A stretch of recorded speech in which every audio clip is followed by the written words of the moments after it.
Hello കൂട്ടുകാരെ, ഈ തിരുവോണ നാളിൽ ഇതാണ് എൻ്റെ ഓണസദ്യ. ഇതെൻ്റെ ചേച്ചിയുടെ വീടാണ്. ഇന്ന് ചേച്ചിയുടെ വീട്ടിലാണ് ഓണസദ്യ. ഞാനും എൻ്റെ ഭർത്താവും മോനും ഞങ്ങൾ രാവിലെ തന്നെ ചേച്ചിയുടെ വീട്ടിൽ വന്നു. ഞങ്ങൾ സദ്യ കഴിക്കാൻ പോകുന്നു.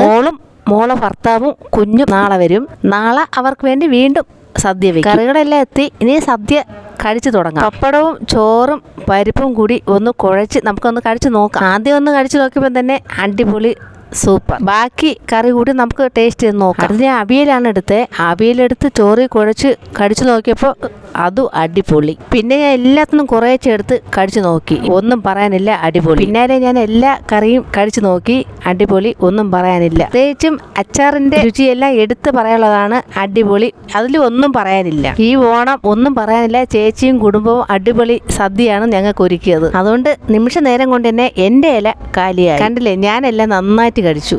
അവസാനം ദേ ഒരു ബോളി കൊണ്ട് വെച്ചിട്ടുണ്ട്. ബോളിയുടെ മുകളിൽ ഒരു പിടി ബൂന്തിയും വെച്ചു. പിന്നാലെ പായസം ഒഴിച്ചു. ഇത് അരിപ്പായസമാണ്. അടയും സേമിയ ഉണ്ടായിരുന്നു. അത് നമ്മളിന്ന് വെച്ചില്ല, കാരണം നാളെ പിള്ളേർ വരുമല്ലോ, അപ്പോൾ വെക്കാമെന്ന് വിചാരിച്ചു. പായസവും ബൂന്തിയും ബോളിയും വെച്ച് കഴിച്ചപ്പം അടിപൊളി, നല്ല രുചി ഉണ്ടായിരുന്നു. അപ്പോൾ കണ്ടില്ലേ കൂട്ടുകാരെ, ഇതാണ് ഇന്നത്തെ നമ്മുടെ ഓണസദ്യ. അപ്പോൾ വീഡിയോ ഇഷ്ടപ്പെട്ട എല്ലാവരും ലൈക്ക് ചെയ്യണേ.